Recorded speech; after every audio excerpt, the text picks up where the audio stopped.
Bonjour à tous, j'espère que vous vous portez bien. Pour cette 4e vidéo de notre petite série Jeunesse d'Exposition, on va parler de la rencontre avec non pas un, mais 2 artistes, le duo français, même parisien, Évrard et Corre. À vrai dire, Jean-Luc et Christophe, qui composent donc le duo Évrard et Corre, on les avait déjà vus, plusieurs fois même, parce qu'ils habitent juste à côté de la galerie.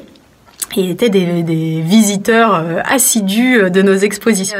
Ils étaient super gênés de nous demander de regarder tout simplement leur travail pour donner un avis, et on l'a fait bien volontiers. On est assez scotché par ce qu'on découvre sur leur petite tablette. Il y a pas mal de choses et c'est des œuvres surtout complètement inclassables. On s'attendait pas du tout à voir ça. C'est à mi-chemin entre de la sculpture, de la peinture, du design, de l'architecture même beaucoup.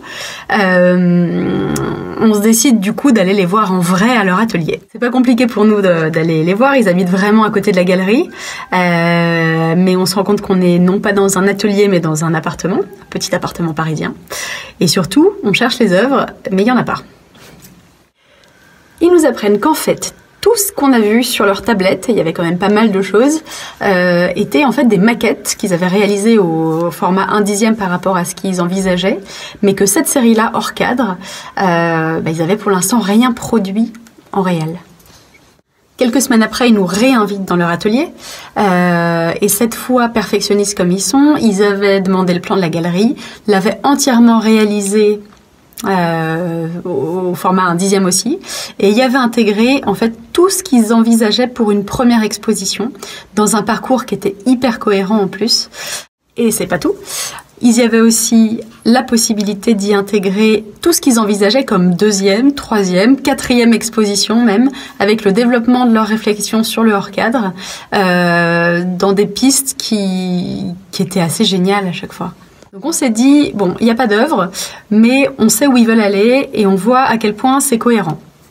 Donc on leur a demandé de produire une œuvre avant le mois de juillet, dans mon souvenir. Donc ça leur laissait à peu près 4 mois pour être sûr qu'ils soient capables de les réaliser, parce que c'était bien beau, mais il fallait encore qu'elles soient réalisables, ces œuvres-là, sachant qu'ils mettent un point d'honneur à tout faire vraiment entièrement à la main. Ici sont tenues. Donc au mois de juillet, on a eu la première œuvre qui était très chouette. C'était en fait un carré blanc qui symbolisait la toile blanche, on va dire. Et ce carré-là, il le craquait, il le déformait sur certains côtés et du coup tout se passait au dos et sur les côtés. C'était vraiment le sens du hors cadre. Cette première œuvre nous bluffe. Elle bluffe aussi un collectionneur qui l'a achetée avant même qu'elle soit exposée. Donc c'était super. Et on décide de leur faire cette première exposition 7 mois après. Il y a eu plusieurs fois des discussions où il fallait les rassurer sur leur qualité de leur travail, mais ça fait aussi partie du rôle de galeriste et avec le recul, c'était un accouchement auquel on a assisté et c'était vraiment chouette. On était très heureux de cette première exposition qui a eu d'ailleurs beaucoup de succès. On a ensuite présenté ce travail-là en solo show sur Art Paris et puis on a poursuivi les expositions. C'était la 4e en novembre 2019. Ils ont pas mal évolué dans leur travail, même beaucoup évolué dans leur travail, dans leur technique.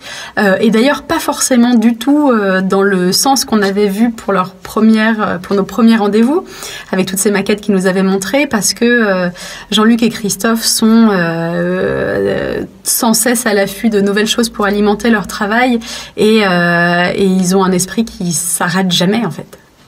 Voilà, vous pouvez retrouver une grande partie de leurs œuvres sur notre site internet, sur la page Évrard et Corre. À très bientôt!